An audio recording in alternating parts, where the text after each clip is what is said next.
Hi friends, Asma ಬ್ಲಾಗ್ಗೆ ಸ್ವಾಗತ. ನೋಡಿ, ನಾನು ಬ್ಲಾಗ್ ಸ್ಟಾರ್ಟ್ ಮಾಡ್ತಾ ಇದ್ದೀನಿ. ನೋಡಿ, ಮನೆಯಲ್ಲಿ ನಾನು ರೆಡಿ ಮಾಡಿದ್ದು ಬ್ಲೌಸ್ ಇದೆ.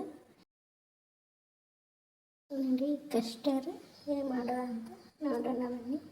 ಕಸ್ಟರ್ ಮುಂಚೆನೇ ಹಾಲು ಕುದಿಸ್ಕೊಂಡು ರೆಡಿ ಮಾಡ್ಕೊಂಡಿದ್ದೀನಿ. ಈಗ ಎಲ್ಲ ಆ್ಯಪಲ್ಲು ಮತ್ತು ಬನಾನ ಮತ್ತು ದಾಳಂಬ್ರಿ ಹಾಕಿ ಈಗ ಮಿಕ್ಸ್ ಮಾಡ್ಕೊಳ್ಳೋಣ. ನೋಡಿ, ಇದು ರೆಸಿಪಿ ಬೇಕಾದರೆ ಕನ್ನಡ ರುಚಿ ಪಾಕಶಾಲೆಯಲ್ಲಿ ಹಾಕಿರ್ತೀನಿ, ನೋಡಿ ಹೋಗಿ ಚೆಕ್ ಮಾಡ್ಕೊಳ್ಳಿ. ನೋಡಿ, ಹೀಗೆಲ್ಲ ಮಿಕ್ಸ್ ಮಾಡ್ಕೊಳ್ಳೋಣ. ಚೆನ್ನಾಗಿರುತ್ತೆ, ಐಸ್ ಕ್ರೀಮ್ ಟೈಪು, ತಿನ್ನೋಕ್ಕೆ ತುಂಬ ರುಚಿ ಇರುತ್ತೆ. ಅದು ಮಕ್ಕಳು ಸ್ಕೂಲಿಂದ ಬಂದಾಗ ಏನಾದರೂ ಇರಲಿಲ್ಲ ಅಂದರೆ ಈ ಟೈಪಲ್ಲಿ ಮಕ್ಕಳು ಆ್ಯಪಲ್ ಅದು ತಿನ್ನಲ್ಲ ಅಂತಾರಲ್ವ, ಈ ಥರ ಕಸ್ಟರಲ್ಲಿ ಎಲ್ಲ ಥರದ್ದು ಫ್ರೂಟ್ಸ್ ಹಾಕಿ ಮಾಡಿಕೊಟ್ರೆ ಮಕ್ಕಳು ತುಂಬ ಇಷ್ಟಪಡ್ತಾರೆ. ಕಸ್ಟರ್ ಈಗ ರೆಡಿ ಆಯಿತು. ಫ್ರೆಂಡ್ಸ್, ಅಸ್ಮಾ ಬ್ಲಾಗ್ಗೆ ಸ್ವಾಗತ. ನೋಡಿ, ಇವತ್ತು ರೊಟ್ಟಿ ಹೇಗೆ ಮಾಡೋಣ ಅಂತ ನೋಡೋಣ ಬನ್ನಿ. ನೋಡಿ, ನಾನು ತವಾ ಬಿಸಿ ಮಾಡಿ ಇಟ್ಕೊಂಡು ಒಂದು ಗ್ಲಾಸ್ ನೀರಷ್ಟು ಹಾಕಿ ನೀರು ಕುದಿಯೋಣ. ಹಿಟ್ಟು ಚಾಣಿಸ್ಕೊಂಡಿದ್ದೀನಿ.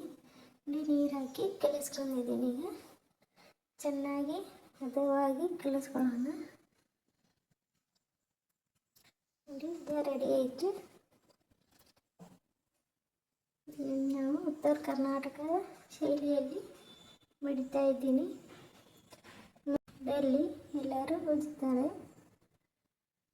ಉತ್ತರ ಕರ್ನಾಟಕದಲ್ಲಿ ಈ ಥರ ಬಡಿತಾರೆ ಮತ್ತು ಉಜ್ಜುತ್ತಾರೆ. ಎರಡು ಟೈಪ್ ಮಾಡ್ತಾರೆ. ನನಗೆ ಉಜ್ಜಕ್ಕೆ ಬರಲ್ಲ, ಹಾಗಾಗಿ ನಾನು ಬಡಿತೀನಿ. ರೊಟ್ಟಿ ಚೆನ್ನಾಗಿ ದೊಡ್ಡಕ್ಕೂ ಮಾಡ್ಬೋದು, ಬಡಿತಾನೆ. ನೋಡಿ, ಈಗ ತವಾ ಬಿಸಿಯಾಗಿದೆ. ರೊಟ್ಟಿ ಹಾಕಿ ಮೇಲೆ ನೀರು ಹಚ್ಕೊಳ್ಳೋಣ. ಸ್ವಲ್ಪನೂ ಬಿಡಲಾರ್ದೆ ನೀರು ಹಚ್ಕೊಳ್ಳಬೇಕು. ಈಗೆಲ್ಲ ಹಚ್ಕೊಂಡಿದ್ದಾಯ್ತು. 2 ನಿಮಿಷ ಬೇಯಬೇಕು.